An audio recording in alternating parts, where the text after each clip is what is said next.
Nos contactamos con el doctor Mauricio Alarcón, director de la Fundación Ciudadanía y Desarrollo, para conocer prácticamente cuál es, desde su punto de vista, cómo se ha estado desarrollando esta pre-campaña electoral de cara a los comicios anticipados del 20 de agosto. Doctor, qué gusto saludarlo en este jueves 13 de julio del 2023. También saludo a mi compañera Raiza Mariño, Marisol Castillo, quien les habla, Rodrigo Iguaznia. ¿Cómo le va, doctor? Muy buenos días. Buen día con ustedes, un abrazo a la distancia y siempre un gusto estar acá en Cuarto Poder por Radio Rumba. Y menos mal el Consejo Nacional Electoral, y con esto quisiera empezar, formalizó el inicio Sí, de la campaña electoral así es. para al menos tener un mejor control y una mayor rendición de cuentas de esa campaña que, bajo la sombra de la pre-campaña y burlando las prohibiciones del Código de la Democracia, han hecho todos los candidatos sin excepción. Así es que hoy formalmente empezamos el proceso de campaña electoral de cara al 20 de agosto, en que iremos a elegir un presidente y una asamblea de transición. Sí, doctor, porque en su momento, bueno, hace pocos días también el CNE dijo que ellos están monitoreando la precampaña electoral. Pero eso decíamos, ¿qué es lo que pasó usted? ¿Qué es lo que vio usted, por ejemplo, en las seccionales del 2023? Que por las narices del CNE hacían o violaban la ley electoral, Se doctor. hacían de la vista gorda. No, Rodrigo, nada más claro que lo que señalas. O sea, pre-campaña sí, monitoreo también, pero ¿de qué sirve que los candidatos violen la ley y que la autoridad monitoree su violación si es que no se establecen sanciones efectivas? O de una vez por todas, sinceremos la normativa electoral, dejemos de poner prohibiciones absurdas y más bien exijamos más transparencia. Yo creo que para nadie es oculto que cuando una persona se autocandidatiza a un cargo de elección popular, ya empieza a hacer campaña. No importa si es en su barrio, si es con su familia, si es en sus redes sociales personales, pero ya está haciendo campaña. Por lo tanto, lo óptimo no es decirle no te publicites, menos aún en un proceso electoral tan extraño como el que estamos viviendo en este momento, sino que más bien se le diga, tú haz campaña, promocionate, pero rinde cuentas de la plata que estás invirtiendo en esa etapa. Creo que es mucho más sensato, mucho más honesto, y creo que en definitiva incluso mejora la carta de presentación de los candidatos, porque si tú, Rodrigo, me preguntas a mí en este momento, yo te digo, quien viola la ley como candidato, con seguridad la va a violar siendo presidente o siendo asambleísta. Así es, con ese antecedente, ni Usted lo siquiera para dijo. qué votarlo. Usted lo dijo, doctor. Doctor, y aprovechando esto de la pre-campaña, hemos escuchado también los discursos de los 8 binomios, pero desde su perspectiva, ¿cómo analiza los discursos y los programas de gobierno de cada uno de los candidatos a la presidencia de la República? Empezaremos por lo último, que me parece muy importante, llamando a nuestros seguidores a que, a través de un acto muy simple que pueden hacer a través de su teléfono, de su computadora, accedan a la página web del Consejo Nacional Electoral, a la sección específica vinculada a este proceso electoral, y vean los planes de gobierno que presentaron los 8 binomios presidenciales. Vamos a enfocarnos en eso en este momento, para inscribir sus candidaturas. Esos documentos, a manera de un manual de instrucciones, son los que orientan las líneas principales de gobierno de estas 8 personas en caso de llegar a la presidencia de la República. ¿Y por qué es importante conocerlo? Porque el micrófono aguanta todo, el papel aguanta todo, las redes sociales aguantan todo, Así es. y aunque en el plan de gobierno dicen A, para quedar bien con la audiencia en un espacio como este dirán todo lo contrario. Entonces, lo óptimo es, sobre la base de ese documento principal, poder encarar a los candidatos y decirles, miren, ustedes no están diciendo esto en el plan de gobierno, están diciendo lo contrario, o no abordan temas sensibles que necesitan ser tratados con seriedad y responsabilidad para el país. Dentro de esos planes de gobierno, creo que es inoficioso ponernos a analizar cuántos tienen más páginas o menos páginas, porque muchas veces se requiere de muy poco para decir las cosas como son, pero sí hay que ver que mucha estructura y mucho contenido a veces incluso resulta ser más de aquellos planes de gobierno que se han presentado en campañas anteriores.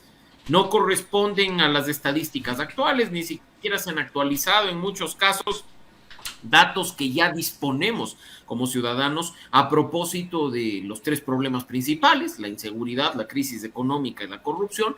Y creo que pues en ese sentido, de nuevo, les invito a que en un acto simple, en medio del aburrimiento cotidiano, transportándonos a nuestra casa en transporte público, como sea, revisemos esos planes de gobierno y veamos realmente qué nos ofrecen los 8 binomios presidenciales. 8 de la mañana, 28 minutos, dialogando con el doctor Mauricio Alarcón. Él es director de la Fundación Ciudadanía y Desarrollo. Pero usted ha visto en los postulantes que digan con claridad qué van a hacer para mejorar la vida de las familias ecuatorianas en seguridad, como usted lo dijo, salud, educación y empleo, que son los problemas más latentes hoy en día en nuestro país.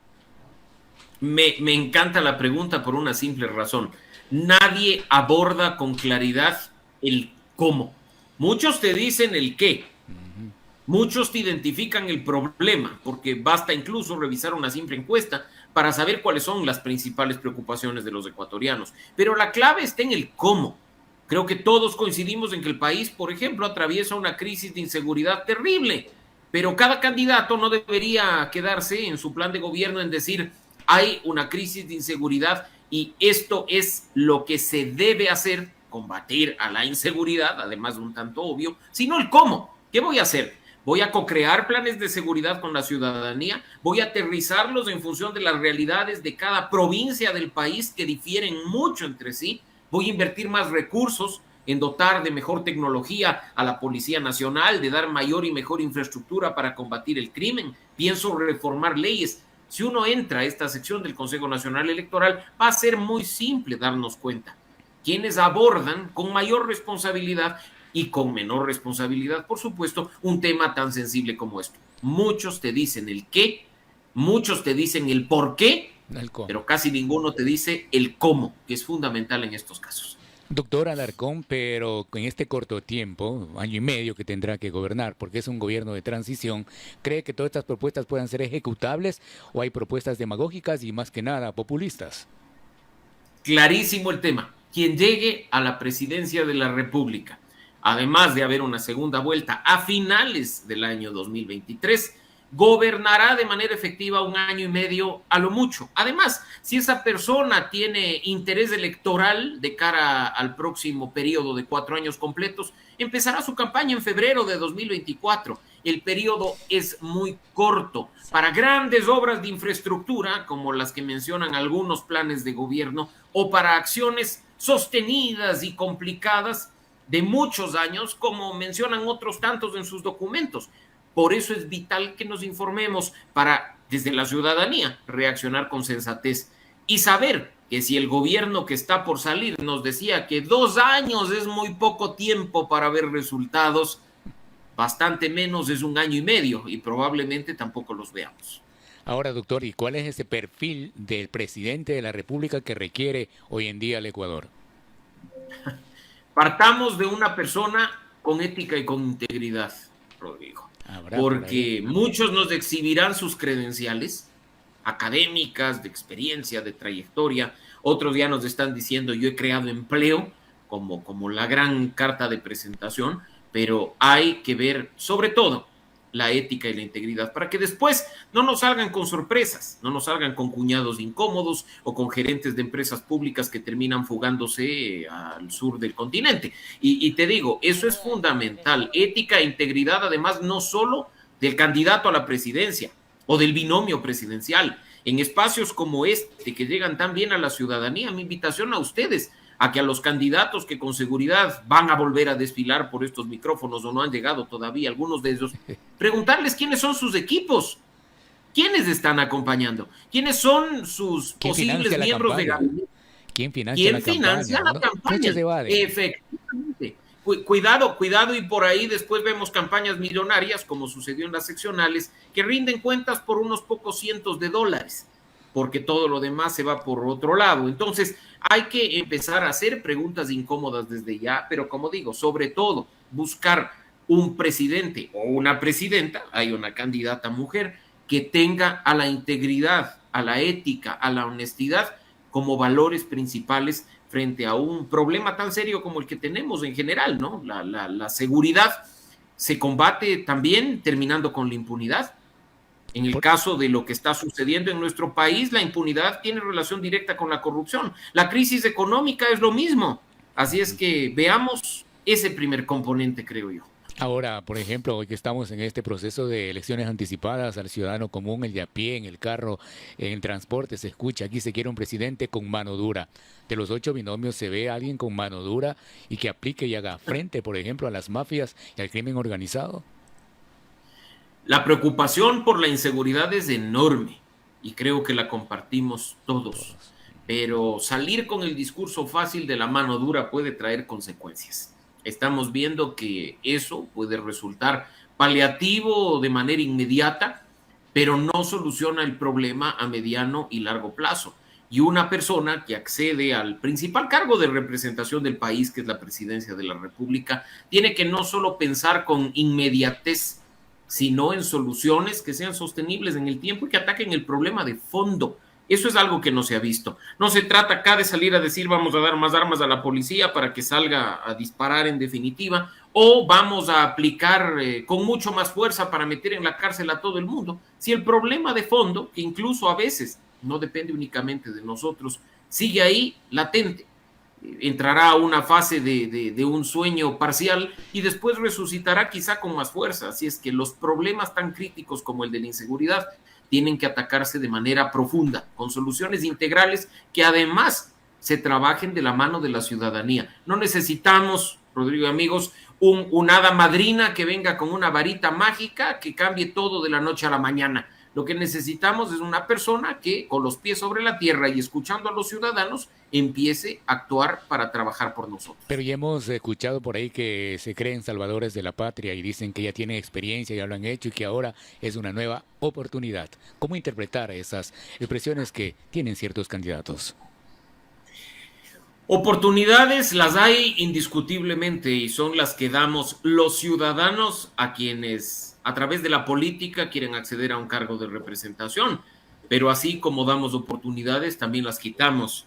Así como nosotros confiamos con nuestro voto y entregamos un poder para que lo ejerzan, se los podemos quitar. Y yo creo que la situación que durante mucho tiempo ha venido creciendo a manera de bola de nieve, hay que tenerla en cuenta para que actúen con sensatez, como dije, con los pies sobre la tierra, dando soluciones efectivas, que no echen mano de los discursos superficiales, de las frases cliché para poner pañitos de agua fría encima de la cabeza con fiebre, y que efectivamente nos permitan ver un resultado positivo, ¿no? Un cambio de manera real, para que se diga, bueno, que bueno, hubo oportunidad, se la aprovechó y hay algún resultado, y no estemos nosotros a punto de que caiga la última gota, derrame el vaso y reaccionemos como creo que muchos estaríamos dispuestos a reaccionar frente a la insatisfacción de necesidades básicas en manos de quienes dicen representarnos. 8 de la mañana, 36 minutos, dialogando con el doctor Mauricio Alarcón, director de la Fundación Ciudadanía y Desarrollo.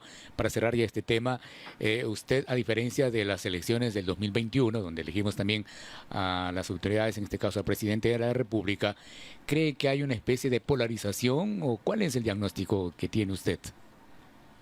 La polarización es profunda y la seguimos arrastrando. Vemos en esta campaña electoral otra vez posiciones antagónicas y tratando desde uno y otro punto de ganar ese voto blando de los indecisos, de los que todavía no están seguros ni siquiera de votar de manera afirmativa por alguien o de quienes simplemente prefieren pagar una multa y quedarse en su casa antes de ser cómplices de un nuevo error en el ejercicio del poder.